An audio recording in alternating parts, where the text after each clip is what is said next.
The news just keeps on flowing in, and it's all because of Democrats. They're really the biggest newsmakers, aren't they? It's like wartime or something. And the Democrats are the Germans.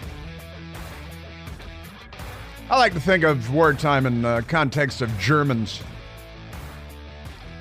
They're the best enemy we ever had. And now the Democrats are a lot like the Germans. They hate the Jews. In fact, we've got this valedictorian at USC, University of Southern California. She wants Israel wiped out just like the Nazis. And then she accuses the Jews of being guilty of genocide for killing a couple of dozen terrorists. Maybe a few more than that. What with the war and everything that they started against a far superior enemy. They should read Sun Tzu. Not very bright, these people. But I've got the news just keeps happening. Let me tell you, during the break, one of the things we learned is that I was talked about it a couple of different days. Yuri Berliner, 25-year veteran reporter and editor at National Panhandler Radio, who was quietly suspended by the radical left-wing extremists there at NPR for writing an article that was published in Free Press, which is where you'll find free press and not corrupt, filthy left-wing radicals like at the taxpayer-funded NPR. But instead, real journalism at Free Press. He wrote a piece about how biased NPR is to the left, and he told us that he checked everybody's political affiliation, and the Washington newsroom had nearly 80 registered Democrats and 0 registered Republicans, and he revealed all of this in his article in the Free Press, which is Barry Weiss, formerly of the Wall Street Journal and the New York Times, who had to start her own operation in order to get the truth out. And Yuri Berliner dared to tell the truth about NPR being a left-wing loony bin. At one point, I got so frustrated with what I saw was the lack of different perspectives in our coverage that I decided to look at voter registration among our staff. And what I found was 87 registered Democrats on our editorial staff, 0 Republicans. I presented this at a all hands or a large news meeting, and I said, hey, look, something's gone wrong here.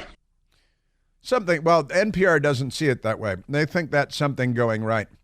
Well, they suspended Yuri Berliner on Friday for 5 days without pay for telling the truth, because the truth at NPR must be punished. We just learned during the break that Yuri Berliner has resigned during his unpaid suspension. He has resigned from NPR.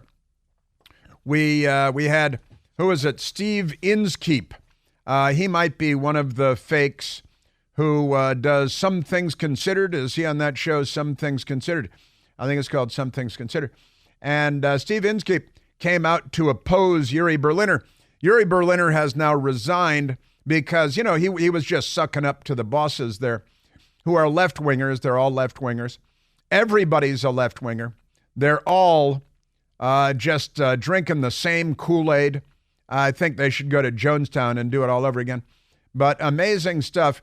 And I had the story in front of me today. Suspended NPR editor Yuri Berliner says woke CEO is the opposite of what the embattled network needs.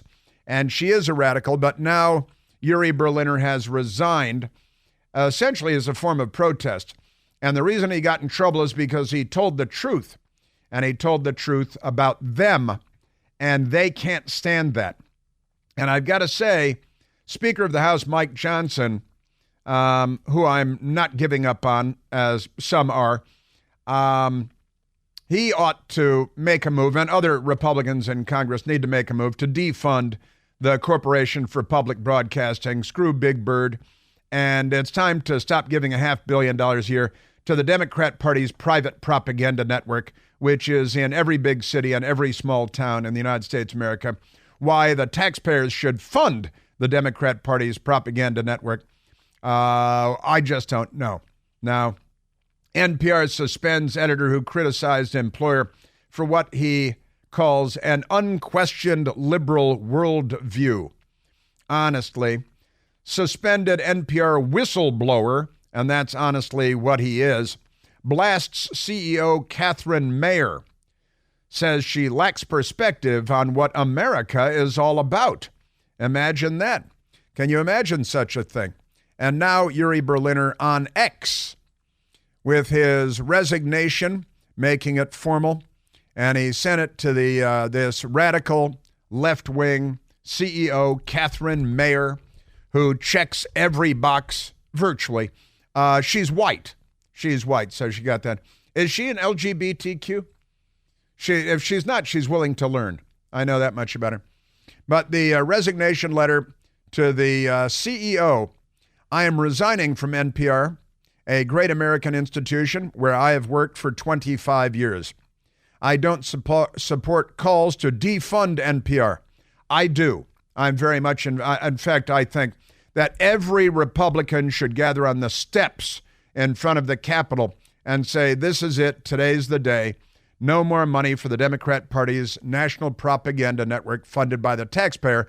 Look, they'll still have NBC and MSNBC and CNN and CBS News and ABC News and George Stephanopoulos and all the Democrats that follow in their footsteps.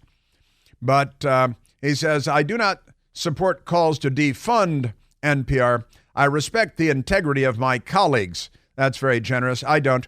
And wish for NPR to thrive and do important journalism. That's all over. But I cannot work in a newsroom where I am disparaged by a new CEO whose divisive views confirm the very problems at NPR I cite in my Free Press essay. That is a concise, pretty good for NPR. They tend to go on and on, right? But good for him, good for Yuri Berliner. I applaud you, Yuri Berliner. He sent it to the CEO, Catherine Mayer. And who is Catherine Mayer? Catherine Mayer is a hardcore left-wing Democrat hack. And someone, normal people, went and looked into her history. Just look at her history on Twitter, for example. And Catherine Mayer, she's the one who needs to be fired. And honestly, I think maybe Yuri Berliner should be the CEO of NPR. Then maybe they could save funding. But I don't think that we should be funding one news network. Why not fund my show? Why not federal government funding, taxpayer funding for my show? They get $500 million. Michael, could you and I use $500 million? I think we could. Jasmine, $500 million. We could use the show could use $500 million. Why is the taxpayer not funding my radio show? Why is it funding left-wing propaganda that is force-fed off of university campuses and on and on? But this is an extraordinary story. Now, Catherine Mayer, who is a blonde woman, I haven't really looked her up. I'm sure she went to Harvard or something because they all went to Harvard and they all think exactly the same thing. They share a brain that they've cut up on a curb with a plastic knife and distributed amongst themselves. But Catherine Mayer, the CEO, is a left-winger. And how do I know that? Well, somebody, not the Washington Post and New York Times, of course, went back and looked at her history on Twitter. In 2016, during the presidential election that Hillary Clinton lost and Donald Trump won, that was a wonderful day. October 9th, shortly before the election of 2016, Catherine Mayer tweeted. She's got kind of a glam shot of herself on her Twitter feed. She wrote, I do wish Hillary, and we just say Hillary, it's Hillary Clinton. They just say Hillary, and then they shave their tongues to make the tongue bath more comfortable for the ones they love, like Hillary Clinton. I do wish Hillary wouldn't use the language of, quote, boy and girl, end quote. She wishes that Hillary Clinton wouldn't use the language of boy and girl.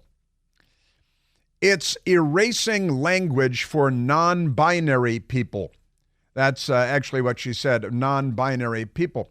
She didn't want Hillary using terms like boy and girl because that leaves out non-binary. So what terms should she use? NPR, taxpayer teat, left-wing radical, dimwit, you pseudo-intellectual numbskull, boy and girl. And then the Democrats, they have to go on because in San Francisco, there are more than 100 genders. So how many of those should Hillary cite, Catherine Mayer?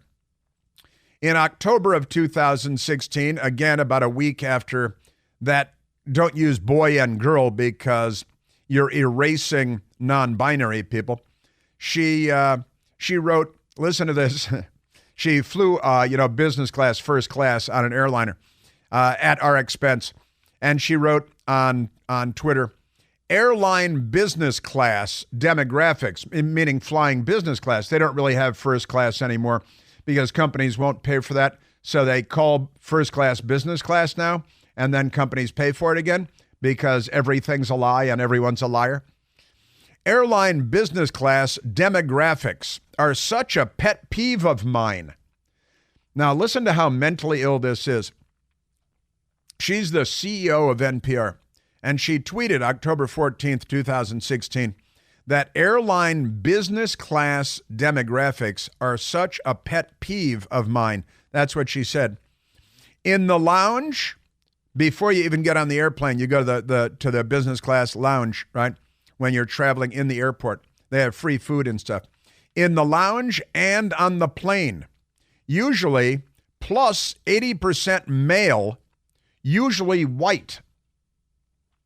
I can't say the two words that I'm thinking right now because they're prohibited by the FCC and possibly by the FAA, since we're talking about air travel. So wait a minute. Too many white men in business class. Well, maybe you should work hard and you become the CEO of a big company funded by the taxpayer and you can fly business class, which you're already doing because you're talking about what it's like in the lounge and in business class. That's her. In May of 2020, she tweeted, sure, looting is counterproductive in the middle of Democrat Party riots across the country because a career criminal drug addict with fentanyl and methamphetamine in his system died of cardiac failure. That's St. George Floyd. She loves George Floyd. She says, sure, looting is counterproductive. That's not really the term that most store owners, business owners would use, counterproductive. She says looting is counterproductive, but it's hard to be mad about protests, meaning looting, not prioritizing the private property of a system of oppression founded on treating people's ancestors as private property. Wait a minute. Slavery? What are you talking about? Here she is talking about slavery because black people are looting from coast to coast because a career criminal died of cardiac failure while resisting arrest. And she's all in favor of looting, which she says, sure, it's counterproductive, but it's hard to be mad. So she's not mad about looting and rioting and burning and arson and injuring thousands of cops and inflicting billions in property damage, quite literally, murdering dozens of people during the riots. But it's hard to be mad about protests, meaning riots, not prioritizing the private property of a system of oppression. You're a CEO of a taxpayer teat organization founded on treating people's ancestors centuries ago, they're angry, as private property. Yes, sir. And she also posted in November 1st of 2020, just before the election of 2020, a picture of herself wearing a Biden hat and a mask saying, "The best part of Arizona get out the vote is my Biden grandpa hat." She's getting out the vote in Arizona for Biden, and she's the CEO of a fake news organization. She should be canned and then fired. Hey, looking for the ultimate in comfort and pain relief? Well, let's compare G-Defy shoes to other shoe brands that promise comfort, support, and pain relief. You know, typical shoe brands rely on EVA soles for cushioning, but G-Defy goes above and beyond with VersaShock technology, providing superior shock absorption and energy return. I told you I went hiking 5 miles with my shoes, and my G-Defy shoes and honestly, the VersaShock, my arches felt better at the end of 5 miles than they felt at the beginning. If you suffer from foot pain or knee pain or back pain, G-Defy's advanced technology may help provide you with the relief that you deserve. G-Defy shoes also come with 2 different supportive orthotics inserts, to help improve your body's biomechanics, resulting in proper body alignment and ultimate comfort.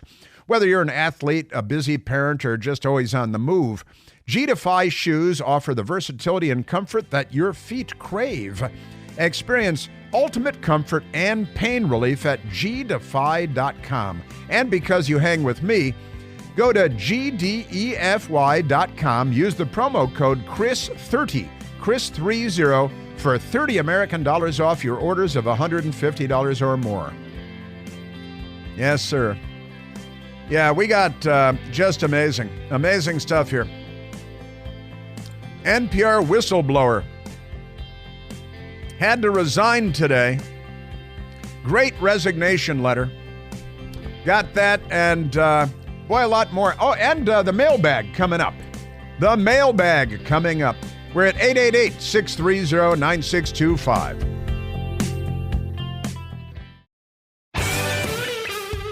All right. Yeah, this woman needs to go, the CEO from NPR. She'll just be hired by Time Magazine and paid $2 million a year instead of $1 million a year. Democrat Party takes care of its own propagandists. Just ask George Stephanopoulos. Let's go to the phones. Oh, boy, I'm pretty late. But let's go to Joe calling from Minneapolis, Minnesota. Joseph, you're on the Chris Plante Show. Hi, Chris. Thanks. Can you hear me all right? Yes, sir, I can. Great. Thank you. In response to the important thing that you're talking about now regarding Yuri Berliner, and one of his comments really kind of caught me. I have to say it's strange, at least, given that he's been there for 25 years. But he said something's gone wrong. And I can't help but think of, do you remember, it's been a while now, but it's been easily within the last 25 years, that there was a group called the Journal List of about 400 highly influential journalists around the country that colluded with each other. They were all, of course, leftists. One, of course, was the CEO of NPR at the time. I don't know the name of that person. I do know that I don't think the person identified as a male anyway. I do. That's a lot of them don't. It's kind of strange. I'm going to look that up again.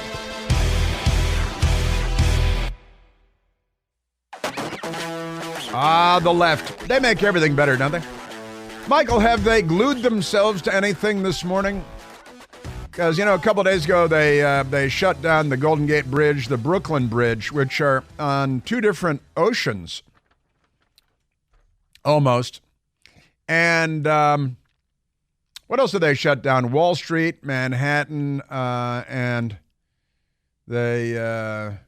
Chicago's O'Hare Airport, Seattle's SeaTac Airport, the entryway by vehicles into O'Hare Airport and to SeaTac, and all in favor of terrorism, of radical Islamic jihadi, genocidal, anti-Semitic terrorism, because, that's where the Democrat Party is today. The Socialist Workers' Party of Adolf Hitler lives.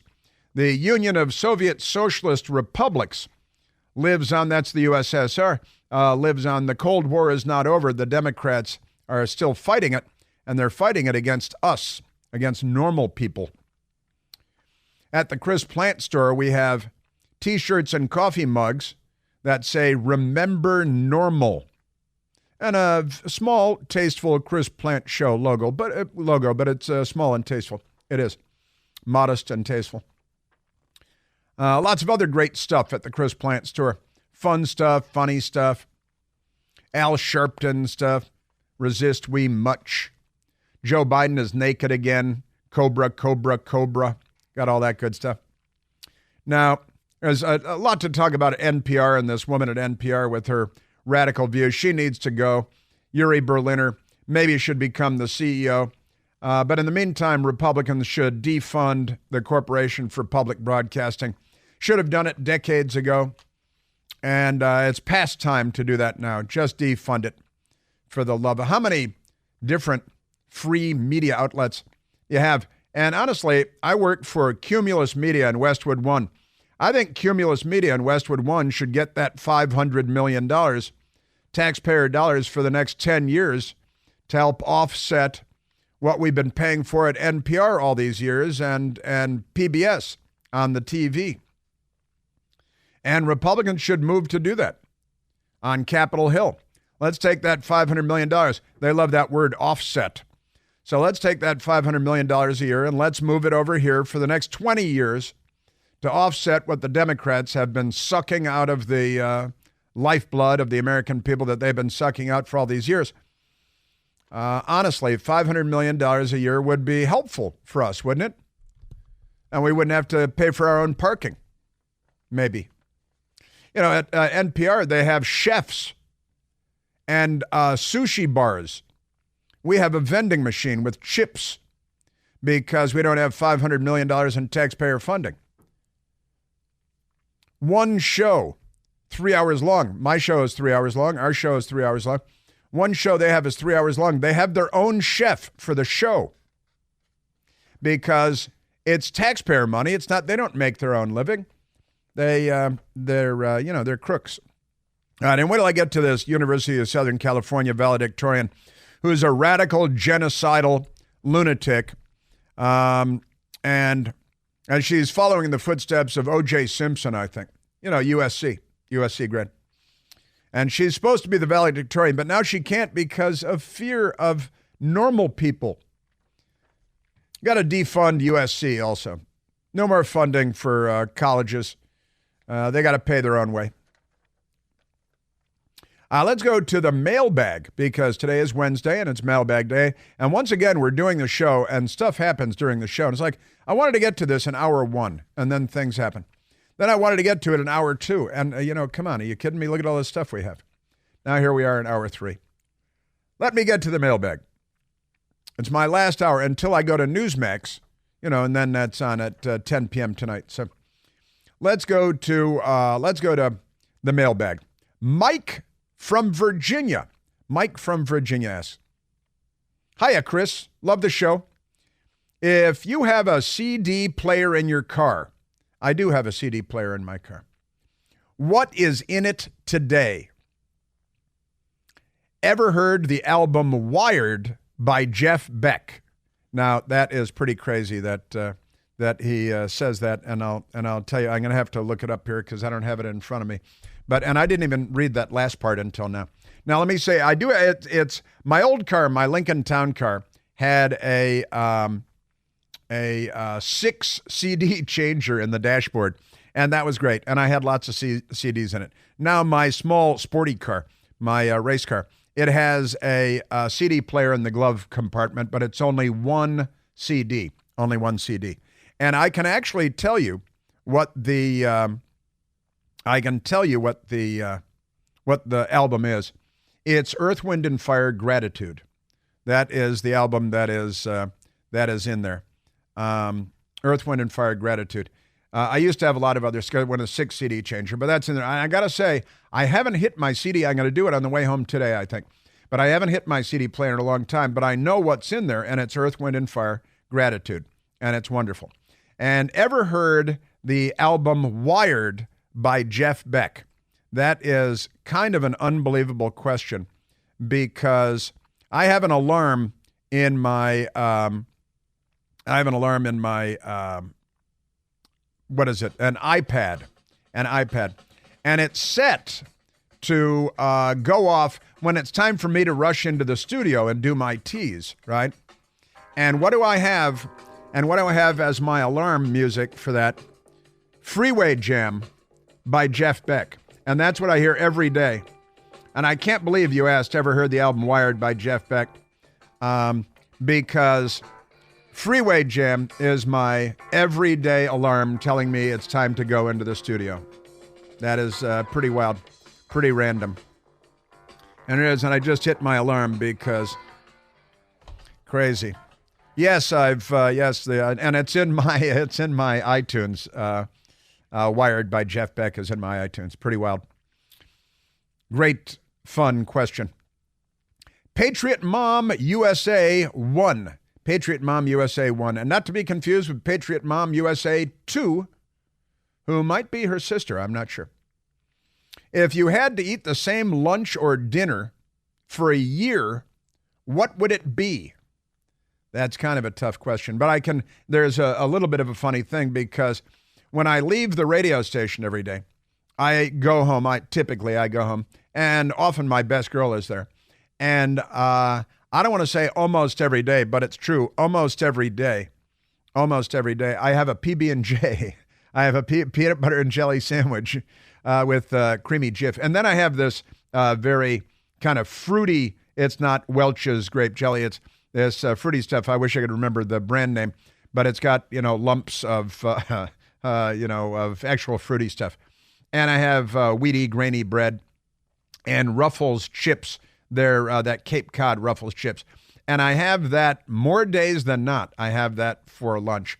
And that's good. Some days my best girl makes me fancy stuff too. But that's usually what I have. Sometimes I make it myself. Sometimes my best girl makes me a PB&J. It's kind of fun.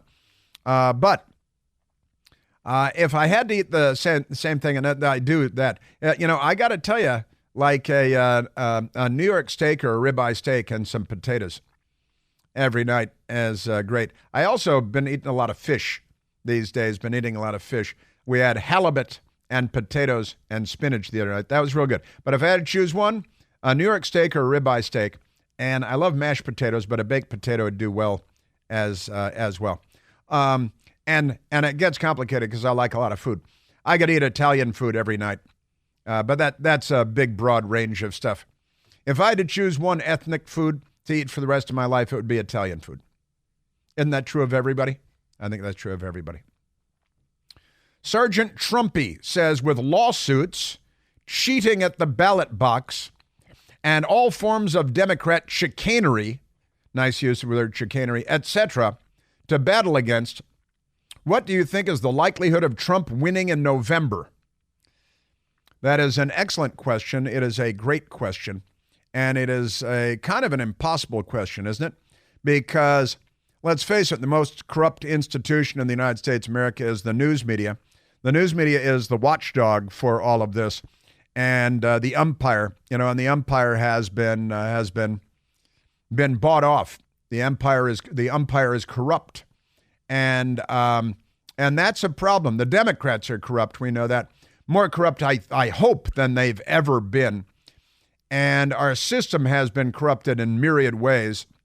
You're absolutely right about that. And all their chicanery and, changing election laws like in Pennsylvania on a county level when they're actually required by the Constitution to go through the State House, just to name one thing.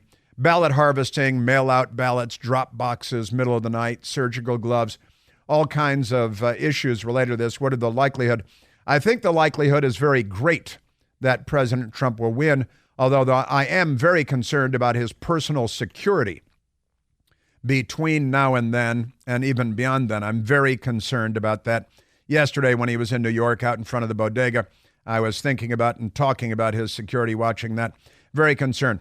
I think the likelihood is very great at this point that he will win the election, but I am very concerned about our corrupt news media, corrupt Democrat Party, and really a corrupt culture at this point. Very concerned. Cheating, ballot box. You're right, Sergeant Trumpy, to be concerned about all of that. We should all be concerned about all of that. And we should all be at polling places, legitimate, sign up and be a poll worker and do the right thing. And also fight to reestablish the legitimacy of American elections. I love to tell liberals who all love France and hate the United States these days, what if we did our elections the way France does elections? Well, they don't know, of course, because they don't know anything. There's a great deal they don't know. They have election day, one election day. You show up with an ID, a photo ID, government issued. You show it to it. You sign for your ballot. You cast your ballot. It goes into a box where they're, at the end of the day, taken away and counted, and they have their results within hours, usually a few hours of the polls closing all over the country. Let's do that. They do that in South Africa, too. Nelson Mandela fought for photo ID, but never mind that. William Bradford, great question, though, Sergeant Trumpy, and, we're going to have to keep our eyes peeled, as painful as that sounds, until Election Day and beyond. William Bradford asks, Dear Chris, do you think that Mike the Lib, who called in just a couple of days ago, happily, and I think I told Mike the Lib, a lot of our listeners were happy to hear that he was alive and well because people were concerned and had texted and tweeted and Facebooked and say, hey, what happened to Mike the Lib? Was he struck by lightning and killed by God? No, he's fine. But William Bradford asked, Dear Chris, do you think that Mike the Lib is sophisticated enough to realize that every time he calls into your show, he actually increases the value of your program? And then there are 3 laughing out loud faces here, 3 laughing out loud faces. I do think he is, actually. Mike the Lib was a career intelligence officer, now retired. And it's not that he's necessarily unintelligent. He's just wrong about everything because he's a lib. He's Mike the Lib, and he's wrong about everything. And does he know? Yeah, I think he knows that people like, if he looks online and on of Facebook and Twitter and things, he sees that people respond to Mike the Lib all over the place, and that's good. And then Matthew asks, after Trump wins in November, how insane will the far left act? Blocking roads or full-on armed rebellion? Well, I honestly think hopefully not full-on armed rebellion. That wouldn't last long because they're not, they're criminals armed, carjackers and stuff, but they're not good at that, and we are, so that would be stupid. But I hope they glue themselves to things, and maybe they'll have a great big Kool-Aid party in honor of Jim Jones. That would be very helpful, I think. That'd be great. But it's hard. I think that when Trump wins, they will go crazy. They will be insane. They will be violent. I do believe that there will be great violence across the land when Trump wins. But that it won't last that long because they'll look incredibly stupid and also they can't throw a punch and they can't shoot straight. So they should just sit down and shut up and accept the results of the election. We won, you lost. And that is but I do think that they will be violent because they're violent all the time. And they're pro-jihad and pro-Hamas and anti-American flag burners. And they love Hezbollah and Iran. And they're not on our side. Speaking of which, I've got a pro-jihad USC valedictorian coming up because she now can't valedict. She can't, that's being a verb as valedictorian. Her valedictorian speech, a Muslim woman at USC, home of O.J. Simpson. That's where O.J. played football. And this woman is no longer going to give her valedictorian speech, and now she's the victim. She was on CNN last night. Wait till you hear what she had to say.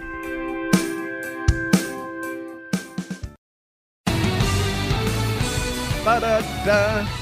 Oh, yeah, and on back to Mike the Lib for just a second from the mailbag from William Bradford. William, when Mike the Lib calls in and he talks to our call screener, Jasmine today, the wonderful Jasmine today, he says, hi, it's Mike the Lib. All right. So when he calls in, he says, it's Mike the Lib. He knows he's Mike the Lib. And he used to call in a lot more, but he's lost his spirit. He can't make the case anymore, but he knows that. Oh, and also we had a tweet from Buford P, kind of like Buford P. Justice, but that's Buford T. Justice, I think. Buford P.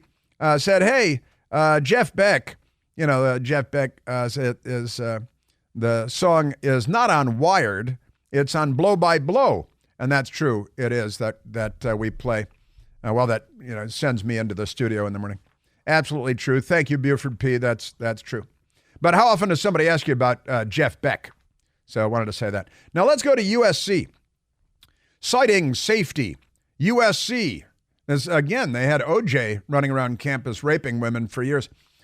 USC makes rare cancellation of speech by valedictorian who supported Palestinians.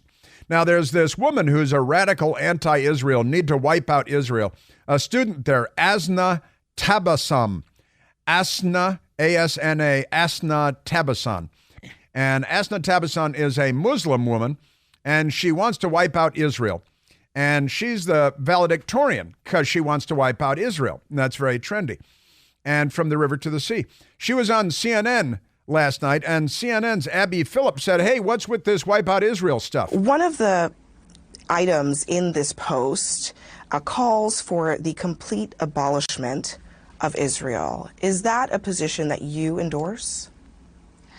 If you're asking me if I stand for human rights, if you're asking me if I stand for equality and unequivocal and unconditional right to life for all people, right to life, including Palestinians, then I'm not apologetic. That's not what I'm asking. But Abby Phillip is a coward, so she didn't say, well, that's not what I'm asking. I'm asking if, because you posted online, you want to abolish the state of Israel. It's from the river to the sea, kill all the Jews, wipe them out, push them into the Mediterranean. And then she, like a snake, says, well, if you're asking me something completely separate, am I for human rights? No, well, then are you for the slaughter and the butchery of women and the rape and the kidnapping and the murder of people on October 7th? But that didn't happen. Abby Phillip and Asna Tabassum. The reason I'm asking is because that's what the link said. It called for the complete abolishment of Israel. Abolishment of Israel was in the actual language. Is that something that you endorse? So the abolishment of the state of Israel, I'd like to clarify, is the abolishment of an apartheid system. So yes. So it's the abolishment. So that's a yes. She's a snake, but it's yes. And one more quick question from Abby. So when the link says... So is that a yes then? Yes. I think a yes or a no would be an injustice to the issue. She's a genocidal racist, a genocidal anti-Semite, and the valedictorian at USC. Was O.J. Simpson the valedictorian? Or just their greatest running back? That's College Today.